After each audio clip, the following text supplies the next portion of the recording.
புதைக்கப்பட்ட 100க்கும் மேற்பட்ட பெண் சடலங்கள், 23 வருடங்களாக மறைக்கப்பட்ட உண்மை,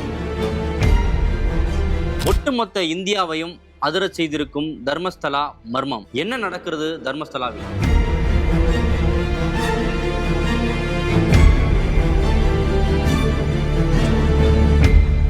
Meenakshi Institute of Engineering and Technology, Tandalam, Chennai. BTech CSC, AI&ML, AI&DS, Cyber Security, IT and ECE. June முதல் வாரத்துல கர்நாடக மாநில காவல்துறையில கொடுக்கப்பட்ட ஒரு புகார் தான் இன்னைக்கு கர்நாடக மாநிலத்தை தாண்டி ஒட்டுமொத்த இந்தியாவையும் அதிர வச்சிருக்கு. காரணம், கர்நாடக மாநிலத்திலே மிக பிரசித்தி பெற்ற ஆலயமான தர்மஸ்தலா மஞ்சுநாதர் ஆலய வளாகத்துல 100க்கும் மேற்பட்ட பெண் சடலங்கள் புதைக்கப்பட்டிருப்பதாகவும், அப்படி புதைக்கப்பட்ட பெண் சடலங்கள் பாலியல் துன்புறுத்தலுக்கு ஆளாக்கப்பட்டு புதைக்கப்பட்டதற்கான அடையாளங்கள் இருந்ததாக கூறப்பட்டதோடு அதற்கு ஆதாரமாக சில எலும்பு துண்டுகளும் கொடுக்கப்பட்டதுதான் இன்றைக்கு கர்நாடக காவல்துறையை மிரள வைத்திருக்கிறது.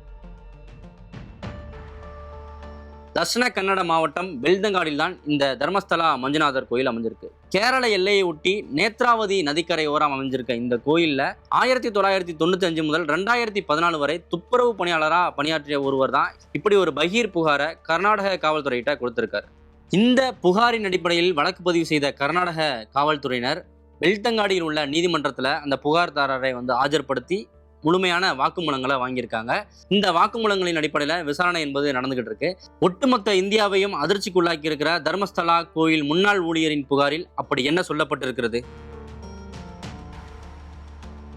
1995 முதல் 2014 வரை நான் தர்மஸ்தலா கோயிலில் துப்புரவு பணியாளராக வேலை பார்த்தேன். அந்த காலகட்டத்தில் கோயில் நிர்வாகத்தினர் சிலர் இளம் பெண்கள் மற்றும் மாணவிகளோட சடலங்களை கொண்டு வந்து இந்த கோயில் வளாகத்தில் யாருக்கும் தெரியாமல் புதைக்கிறதுக்கு என்னை வற்புறுத்தினாங்க. ஆரம்பத்தில் எனக்கு அதிர்ச்சியாக இருந்துச்சு, அந்த செயலை செய்யறதுக்கு நான் மறுத்தேன். ஆனால் இதை நீ செய்யலை அப்படின்னு சொன்னால் ஒன்றை நாங்கள் கொன்றுவோம் அப்படின்னு என்னை மிரட்டினாங்க.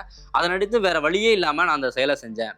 இப்படி நான் பல பெண்களோட சடலங்களை இந்த கோயில் வளாகத்தில் புதைச்சிருக்கேன். அப்படி நான் புதைத்த பெண் சடலங்களில் பள்ளி சீருடைகளில் இருந்த பெண்களும் அடக்கம். அது மட்டும் இல்லாம நான் புதைத்த பெண்கள் பலர் பாலியல் துன்புறுத்தலுக்கு ஆளாக்கப்பட்டதற்கான அடையாளங்களும் இருந்திருக்கு. அது மட்டும் இல்லாம சில பெண்களோட முகம் ஆசிட் வீசி கொடூரமான முறையில் சிதைக்கப்பட்டதாகவும் அந்த புகார்ல தெரிவிச்சிருக்காரு. 23 வருஷத்துக்கு முன்னாடி நடந்த ஒரு சம்பவத்தை இப்போது அவர் ஏன் புகாரா கொடுக்கணும் அப்படிங்கிற கேள்வி எல்லாருக்கும் இயல்பாயிடும். ஆனால் அந்த காலகட்டத்தில் இதை வெளியில யாருக்கும் சொல்ல முடியாத அளவுக்கு தான் மிரட்டப்பட்டதாகவும் தான் ஒரு பதுங்கி இருந்து வாழ்ந்ததாகவும் அவர் குறிப்பிட்டிருக்காரு. அது மட்டும் இல்லாமல் என்னுடைய மனசாட்சி தொடர்ந்து உறுத்திக்கிட்டே இருந்துச்சு, இதை என்னால் வெளியில சொல்லாமல் இருக்கவே முடியல அப்படிங்கிறதுக்காக தான் இந்த சமயத்தில் அவர் வெளியில சொல்லியிருக்காரு. இப்படி புகார் சொன்ன அவர் அந்த காலகட்டத்தில் நடந்த சில சம்பவங்களையும் உதாரணமாக குறிப்பிட்டிருக்காரு. 2010 நடந்த ஒரு சம்பவத்தை என்னால் இதுவரையும் மறக்கவே முடியல அப்படின்னு சொல்லி அந்த புகாரில் குறிப்பிட்டிருக்காரு. கலையரியில் உள்ள ஒரு பெட்ரோல் பங்க்லேருந்து ஒரு 500 மீட்டர் தொலைவுக்கு என்னை கூட்டு போனாங்க. அங்கே 10 to 12 வயது மதிக்கத்தக்க ஒரு பள்ளி சிறுமி பாலியல் துன்புறுத்தலுக்கு ஆளாக்கப்பட்ட அடையாளங்களோட அந்த சடலம் இருந்தது. அதுக்கு பக்கத்திலேயே அந்த குழந்தையோட புத்தக பையும் இருந்துச்சு. அந்த பையோட சேர்த்து அந்த குழந்தையை புதைப்பதற்கான குழியை என்னை வெட்ட சொன்னாங்க. என்னால் அந்த சம்பவத்தை இன்ன வரையும் மறக்கவே முடியல அப்படின்னு அந்த புகாரில் குறிப்பிட்டிருக்காரு. அது மட்டும் இல்லாமல் இன்னொரு சம்பவத்தையும் அந்த புகாரில் அவர் குறிப்பிட்டிருக்காரு. 20 வயது மதிக்கத்தக்க ஒரு பெண்ணோட முகத்தை முழுமையாக ஆசிட்ல சிதைச்சி கொலை செஞ்சிருந்ததாகவும் அந்த பெண்ணோட சடலத்தையும் தன்னை புதைக்க செய்ததாகவும் அந்த புகாரில் அவர் குறிப்பிட்டிருக்காரு. இப்படி பல உதாரணங்களையும் திடுக்கிடும் தகவல்களையும் குறிப்பிட்டிருக்க அவர் இதை வெளியில சொல்றது மூலமா என்னுடைய உயிருக்கு அச்சுறுத்தல் இருக்கு, இருந்தாலும் இதை என்னால் வெளியில சொல்லாம இருக்க முடியல, மனசாட்சியின் உறுத்துகிறது அப்படிங்கிறத அடிப்படையில் தான் இந்த புகாரை அவர் சொல்லியிருக்காரு. தர்மஸ்தலா மஞ்சுநாதர் ஆலயத்தின் முன்னாள் ஊழியர் இப்படி ஒரு பகீர் புகாரை சொல்லியிருக்க நிலையில பெங்களூரை சேர்ந்த சுஜாதா என்ற 60 வயது பெண் இன்னொரு அதிர்ச்சிகரமான தகவலையும் இது சம்பந்தமா வெளியிட்டிருக்காங்க. 2003 தர்மஸ்தலா கோயிலுக்கு சென்ற என்னோட மகளை காணல. நான் உடனே காவல்துறையில அது சம்பந்தமா புகார் கொடுத்தேன். காவல்துறையினர் என்னோட புகாரை ஏத்துக்கல. அது மட்டும் இல்லாம தர்மஸ்தலா கோயில் நிர்வாகத்திடம் நான் போய் கேட்டேன். அவங்களும் முறையான பதில் கொடுக்கல, என்னை அடிச்சு விரட்டிட்டாங்க அப்படின்னு சொல்லியிருக்காங்க. தன்னுடைய மகள் மரணம் சம்பந்தமா வேற எந்த குற்றச்சாட்டும் சொல்லாத சுஜாதா என்ன சொல்லியிருக்காங்க அப்படின்னு பார்த்தோம்னா, கோயில் முன்னாள் ஊழியர் கொடுத்திருக்க புகார் படி அங்க இருக்கக்கூடிய சடலங்கள் தோண்டப்பட்டா என்னோட மகளோட சடலமும் இருக்கான்னு கண்டுபிடிச்சு கொடுங்க, நான் DNA சோதனைக்கு கூட தயாரா இருக்கேன் அப்படின்னு கண்ணீரோட அந்த தாய் தெரிவிச்சிருக்காங்க.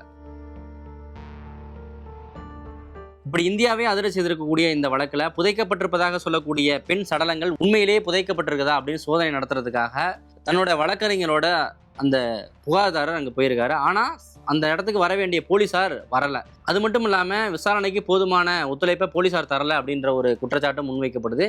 இந்த நிலையில் நீதிமன்றத்தில் கொடுத்த ரகசிய வாக்குமூலமும் கசிந்திருப்பதாக ஒரு குற்றச்சாட்டு முன்வைக்கப்படுது. பல்வேறு கட்ட அழுத்தங்களுக்கு பிறகு கர்நாடக மாநில அரசு இந்த வழக்கை விசாரிக்க ஒரு சிறப்பு புலனாய்வு குழுவை அமைச்சிருக்காங்க. டிஜிபி அந்தஸ்து உள்ள காவல் அதிகாரி பிரணாப் மொஹந்தி இந்த சிறப்பு புலனாய்வு குழுவில் தலைமை வகிக்கிறார். இந்த விவகாரத்துல கோவில் முன்னாள் ஊழியர் சொல்ற புகார் உண்மைதானா? கோவில் வளாகத்துல நூற்றுக்கணக்கான பெண் சடலங்கள் உண்மையிலேயே புதைக்கப்பட்டிருக்குதா? அப்படி புதைக்கப்பட்டிருந்தால் அதை செய்தது யார்? இப்படி பல்வேறு கேள்விகள் இருக்கிறது. தர்மஸ்தலாவின் முன்னாள் ஊழியர் 23 ஆண்டுகளுக்கு பிறகு சொன்ன ஒரு புகார் உண்மையிலேயே ஒட்டுமொத்த இந்தியாவையும் அதிர வச்சிருக்கு. இந்த குற்றச்சாட்டில் சொல்லியிருக்கபடி நூற்றுக்கணக்கான பெண்களின் உடல்கள் தர்மஸ்தலா கோயில் வளாகத்துல புதைக்கப்பட்டிருக்கா? அப்படி புதைக்கப்பட்டிருந்தால் இதையெல்லாம் செய்தது யார்? கோவில் நிர்வாகத்தினருக்கும் இதற்கும் என்ன தொடர்பு? இப்படி பல்வேறு கேள்விகள் நீள்கின்றன. கர்நாடக மாநிலத்தின் புனிதமான தலமாக அறியப்படக்கூடிய தர்மஸ்தலா மஞ்சுநாதர் ஆலயத்தில் 100க்கும் மேற்பட்ட பெண் சடலங்கள் புதைக்கப்பட்டிருப்பதா எழுந்திருக்கக்கூடிய குற்றச்சாட்டு மிக சாதாரணமான ஒரு குற்றச்சாட்டு இல்லை.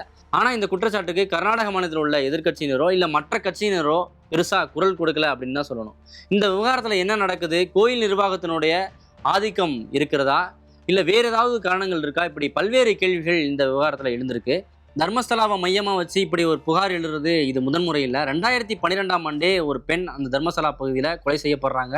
அந்த சமயத்திலேயே இப்படியான ஒரு புகார் 100க்கும் மேற்பட்ட பெண்கள் அங்கே கொலை செய்யப்பட்டிருப்பதாகவும் மர்மமான முறையில் தர்மஸ்தலா பகுதியில் மரணங்கள் நடப்பதாகவும் ஒரு புகார் எழுந்திருக்கு. இந்த நிலையில் 23 வருடங்களுக்கு பிறகு தர்மஸ்தலாவில் பணியாற்றிய ஒரு ஊழியர் இப்படி பரபரப்பான குற்றச்சாட்டை முன் வச்சிருக்காரு. உண்மையிலேயே தர்மஸ்தலாவில் என்ன நடக்கிறது? இப்படியான அதிபயங்கர செயல்கள் அங்கே நடக்குதா?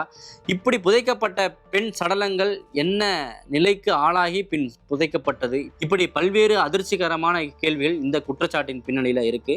இதற்கெல்லாம் பதில் சொல்ல வேண்டியது கர்நாடக காவல்துறை தான். பொறுத்திருந்து பார்க்கலாம் இந்த வழக்கில் அடுத்து என்ன நடக்குது அப்படின்னு சொல்லிட்டு.